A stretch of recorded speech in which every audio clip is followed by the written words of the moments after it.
What's up, everybody? This is Devin from Jpeg Studios, and I'm back with another video. But first, I want to thank you guys for watching this video. If you celebrated Thanksgiving, I hope you had a wonderful Thanksgiving. If you don't celebrate Thanksgiving, I just hope you had a wonderful day. But let's get on with this video. Now, today we're going to be talking about RAW versus JPEG. Let's just continue with the RAW versus JPEG theme. But we're going to be talking about JPEG picture profiles versus RAW images, essentially. And we're going to be using two different cameras today. Now, the first camera we're going to be using is my own, my standard 70 Mark I. This camera came out about 10 years ago.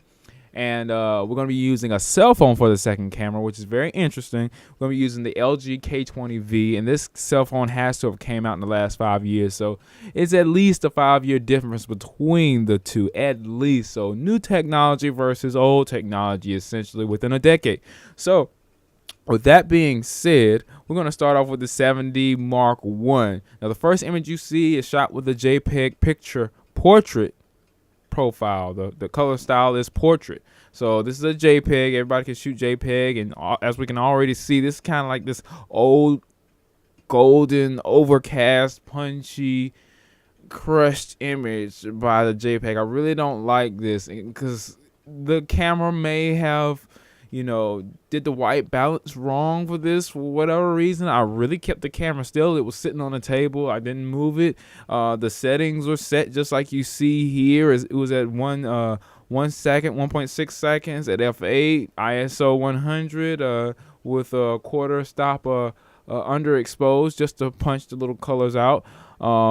So I was hoping that the camera didn't crush it this bad, but it really crushed it bad. And with the portrait profile, what you get is less contrast, less sharpness, and more saturation. So that's how the dials are on the 7D when you click the portrait profile. This is the smoothing out skin tones to make people to not show much detail in the skin tones. If you take a portrait, things of that nature, make them pop and stand out if you're taking a picture of a person. But in this case, it really didn't work out. The auto exposure was bad. I'm in a room where there's a lot of warm light. A lot of lights are inside the house, are very warm, things of that nature. And sometimes the auto exposure balance can be fooled. But I wanted to keep it on auto exposure and everything else auto with a portrait profile to show you what JPEGs can do or can't do. So with that being said, this first one is a portrait JPEG, no extra, no LD settings, anything else that the camera adds. No, if I could control it, there's no noise reduction. Everything is not even standard. It's not even whatever all the extra stuff is off. No add-ons. So with that being said, that's the portrait. Next is neutral. Neutral is decent. I like it. It has this filmic look. It's very dry, less contrasty. It gives you this this dry faded look. It's very indie-esque. It's got this cinematic vibe. It makes you feel warm, as if you were actually in a studio in the old film days and stuff like that. So it might have a slightly colder tone, but it auto exposed a little bit better as far as the color balance. It auto white balanced a lot better, and I really liked this feel, this image. I don't really have a lot of bad things to say about it. I wish it was a little bit more punchy. Wish it had a little bit more blacks in it, but it's neutral, so it's not gonna. I think everything is like right in the center with the dials of saturation, sharpness, and contrast in the actual dials on the camera. So with that being said, that's neutral. The next one is RAW. Now, this one kind of threw me for a loop. I thought RAW was supposed to look a little bit more like neutral. Now, to get this picture on the screen, I did have to do a little bit of converting the RAW to TIFF, but I don't think the TIFF is supposed to compress it or add any kind of colors to it. So with that being said, I think this was just kind of like bad auto white balance. It was low contrast. It has this golden dark look to it. It just doesn't necessarily look good, but it's RAW at the end of the day, and you can completely control almost everything about that image. So I'm not really worried about it, but this is how the RAW came out of camera, and I didn't do anything to it. So that's pretty much it. All the cell phone settings stayed the same, but I did look at the metadata, the image data, and it did say the shutter speed was at 1/12 of a second. It was at f2.2, 4 millimeters at ISO 450, and this is the one with no HDR. And I'm assuming the color balance is even as far as the exposure is concerned. Everything is even on the exposure. I think it is, but I'm not sure. I don't think it has an exposure compensation or exposure bias inside the cell phone, so it won't probably put that in the metadata information. But with that being said, I think everything was well exposed for the most part.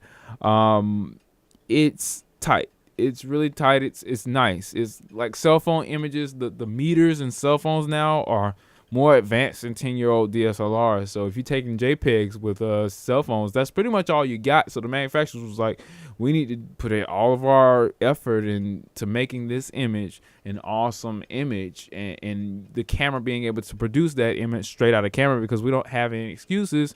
And of course, it's a newer camera, newer technology. So with that being said, with this 13 megapixel cell phone camera, it did a really tight image as far as colors and contrast and things of that nature right out of camera.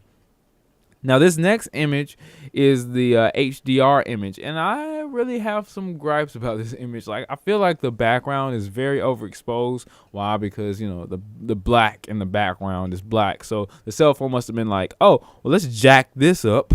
And then some of the things in the foreground were a little bit brighter than I wanted to. The highlights were a little bit bright and the darks were really bright. So, you know, I don't think it did too much different with the colors. I guess since the colors have a lot of contrast in the scene, it decided not to really, you know, bring those up so much, or bring those down in exposure, you know, the colors, because they want to, you know, high dynamic range, right? So they, you know, they make the colors crushy and punchy, where they make the background usually exposure down if it's bright, but since the exposure is already down in the background because it's black, it decided to jack it up. So with that being said, I don't really like what it did with this image, because it has a lot to contend with, and I think I might have fooled the HDR settings on my cell phone, because it gave me such a dramatic result there. And I did pull the cell phone back just a little bit. I was hand holding it, but we're giving the example, guys. Don't why is the images look so different? Don't do that to me in the comments. Everybody knows the cell phone sensors are a lot smaller than the crop frame censored cameras, so it's hard to dictate where exactly you need to have your cell phone. But this is just for picture profile references, guys. This is not for sharpness references.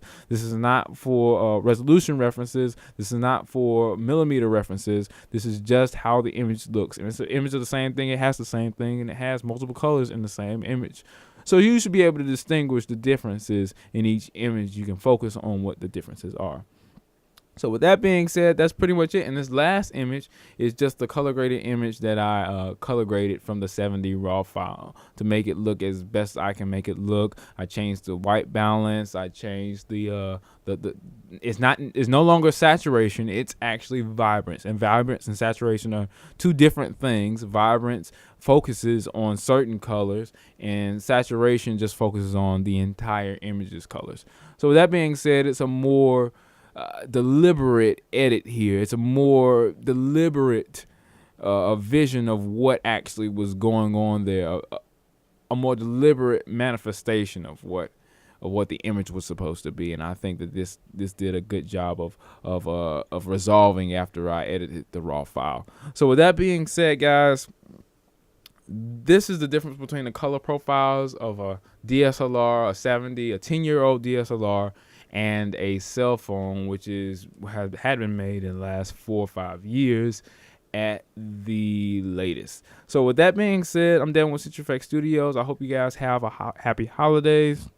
But this is a very interesting little experiment that I did, and I think you guys will benefit from it. Have a great day, guys.